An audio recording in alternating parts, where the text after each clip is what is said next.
Dengar semua orang yang ada duit, termasuk saya yang bercakap, kesemua setiap ringgit yang diberikan oleh Allah itu adalah amanah untuk diagihkan dan diberikan, dikongsikan bersama orang-orang miskin yang ada di keliling kita.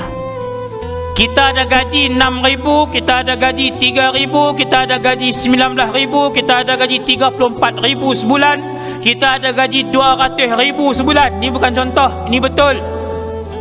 Yang bergaji 400,000 sebulan, yang gaji 800,000 sebulan, ini bukan contoh, ini betul.